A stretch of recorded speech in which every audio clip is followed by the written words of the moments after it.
Put this performance into perspective. Well, listen, I think he cemented the best rookie quarterback season ever. And Coach, whenever I say anything ever, you do that face. But as far as, I'm not projecting anything forward. I'm saying as far as best rookie quarterback season ever. All the records were held by Herbert. He, on a per-game basis, broke some of those, and they obviously made the playoffs. Herbert didn't. RG3 had a great rookie year. It's kind of marred by the playoff game. Mm-hmm. Andrew Luck had a good rookie year. Cam did. Russell Wilson had an underrated rookie year. He was better than all of them, and now this playoff game cemented. And if I may just quickly, listen, I used to live in Houston. I used to cover this team. I'm really happy for the people of Houston because they were a punchline. The team was run for a few years by a poor man's Joel Osteen. They had one-and-done coach, and now they made a move this offseason that I criticized. I'm like, you traded your future first to get Will Anderson? Like, you couldn't even trade the Browns first instead because your first is going to be amazing. Now their first is actually the worst pick of the two because they beat them. They've got a great coach in D'Amico. I believe a future star, in fact, already star quarterback who just had the best rookie season we've ever seen. So that's what I saw this weekend against the league's statistically best defense. Yeah, look, I really liked what he's done, and I was skeptical of him coming in. Ohio State quarterbacks haven't been very good in pro football. He's taken an organization that struggled and brought him to where he's brought him to. I think all those things are amazing. I would argue Ben Roethlisberger's rookie season. How did that end, Coach? It ended in the AFC Championship against us, but it would end if these guys. That's fine, but how did he do in that game? He was 13-0 that year, 13-0, got the team to the AFC Championship game. So yes, if and how did he play in the AFC Championship game, Coach? He was playing us. And what did he do? Just tell everyone what he did. He got smoked. He threw 3 picks and got smoked. This kid was amazing. Well, this is the AFC Championship game, and he's not playing the Patriots. But the Texans are not the Steelers. Go ahead. I would go with CJ. I agree with Nick, Coach. Dan Marino threw 20 touchdowns in 9 games as a rookie, but they got beat in the playoffs. And he threw 2 interceptions in that game. But here's the other thing about CJ. Mm-hmm.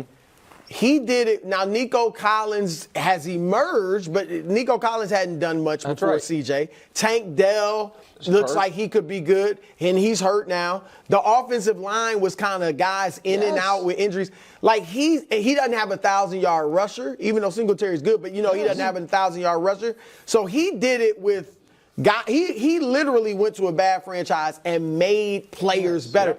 Even Joe Burrow, who was in his second year when he took him to the Super Bowl, he had Jamar Chase and some top-notch talent at the skill positions. This guy didn't. He's scary, man. The Chiefs might play him next. He's scary. No, they're scary now. That's what I'm saying. He's scary. Also got me back on upset alert.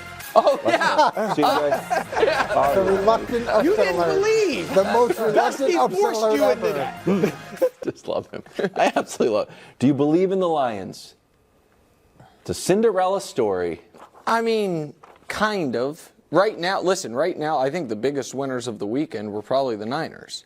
As far as the path clearing in the conference. And so they were frightened of Dallas. I honestly think that the Rams were, because of the division, because they beat them in the playoffs them seeing Dallas and the Rams go down, I think was their ideal weekend for them. I want to give the Lions credit on a couple fronts. One is, I was curious to see Dan Campbell, the most aggressive. Whether people for some reason, because of the way Dan Campbell looks, when he does this stuff, they call it aggression as opposed to listening to the analytics. That's right. But it's just he's following the analytics, and some coaches lose their mettle come the playoffs. Yeah. He went for that 4th down early in the game. They got it, scored a touchdown. Meanwhile, Sean McVay, who I was saying going into the game had the coaching edge, once again just threw away these timeouts. Coaches, in the second half of close games, particularly playoff games, a 5-yard penalty is not nearly as bad as blowing your timeout. And so, and Sean McVay did it twice, and at the end of the half, it wasn't great. So I give the Lions massive credit. And, Coach, the thing with Goff is so interesting. If you pressure him, he will literally turn the wrong way and do a 2-hand chest pass towards the out of bounds because he won't know what to do. Look at this. If you don't pressure him, he is out there cooking fools, and to be 21 of 21 with no pressure is remarkable. And now they get to stay at home, and so do I believe in them? They should make the conference championship game. I mean, that's where they're at. They hope they don't run into Bake Show, which they probably will. Bake But Show. yeah, They not thinking about Bake Show. Believe me. This is why I was so aggravated in the segment or two ago. Who had the best quarterback in this game? the Rams. Yeah. Who had the best coach? The Rams. And they lost. Yeah, but they so didn't that's have my the point. best Like that defense in the doesn't league. mean They you're have the best just defense in the going league. to win. It was scary. And the question was scary, Brew. Not who's the best in the Chiefs. I think Detroit is impressive. They've impressed me because, first of all, yesterday was huge. We all know it was the first playoff win since '93, and I get it. It's new players, a new regime, all that. But all that constant noise can get to you. And more so, I thought it was just important for this team because they proved that, like, we're there. We beat a championship coach and a championship quarterback. And then, Coach, their defense, to me, is what's impressive. Like, we know that's been their weak link, but it has gotten more impressive. Over the last, 8 weeks, the Rams had averaged 28 points a game. Mm-hmm. They played great against them. And this is the Rams put 31 on the Ravens. Yeah. And Detroit played them good defensively. We know what they did to Dallas, in Dallas holding them to 20.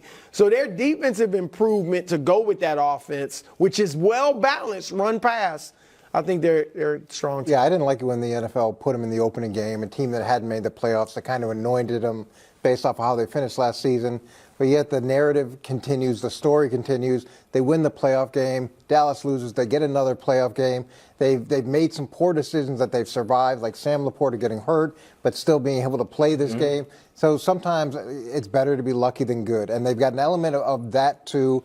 And that happened to us in our first Super Bowl where things kind of broke our way a lot of times, and it feels a little bit like that as well. And that's not taking anything away from the way that they've played, but they've also got some of this other sort Super of Bowl? the football gods. Potential That's right. game one rematch. Shining First on game, them. last game of the year.